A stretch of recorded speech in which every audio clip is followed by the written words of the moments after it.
The last day of the 6th grade wasn't turning out the way I'd expected at all, and that was before the substitute librarian tried to kill me.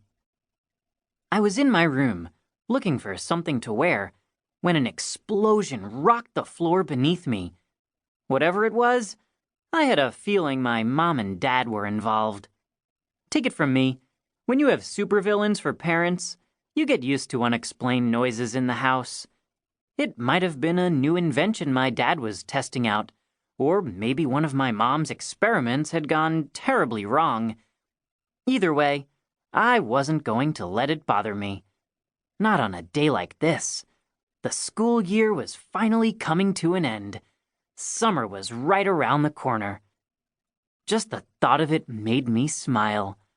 2.5 months of sleeping late and watching TV, not worrying about homework or schedules. 2.5 months of nothing. If only I'd known how wrong I was. My dad was seated at the dining room table, drinking coffee and reading the newspaper.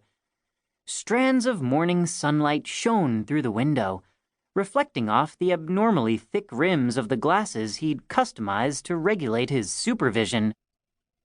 "Morning, Joshua," he said. "Hey, did you hear a noise a minute ago?" "Noise? What kind of noise?" Before I could answer, another crash erupted. It sounded like it had come from the kitchen. "That kind of noise," I said. "What was that?" "Oh, that's just Elliot," Dad said. "He's making pancakes."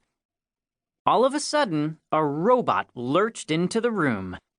He looked a little like a tin trash can, with retractable arms on either side of his body and flat paddles for feet. His head was a cube-shaped hunk of metal that wobbled on top of a thin plastic neck. Elliot had made his entrance. Dad had come up with the idea for Elliot after sharing a ride with Captain Justice 7 months earlier. It had been awkward enough for my parents to carpool with their sworn enemy, the superhero they'd been fighting for years. On top of that, Dad had also seemed a little jealous of Stanley, Captain Justice's robot butler in the driver's seat. "Why can't we have a robot butler?" Dad had complained once we'd gotten home. "We're 2 of the most successful supervillains in the world, right?" "Of course, honey," Mom had said, massaging the back of his neck. "Then we deserve a robot butler too." And so Dad had set out to build one.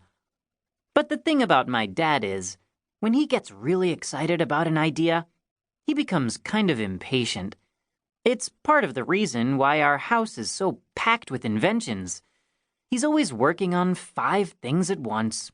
And it's also part of the reason why all these inventions are usually a little bit flawed. Elliot was a good example. He'd only been in service for a couple of weeks, but he'd already destroyed half our house. He'd smashed the front window during his attempt to clean it. The living room rug had been torn to shreds as a result of his vacuuming. Breakfast didn't seem like it was going to turn out any better.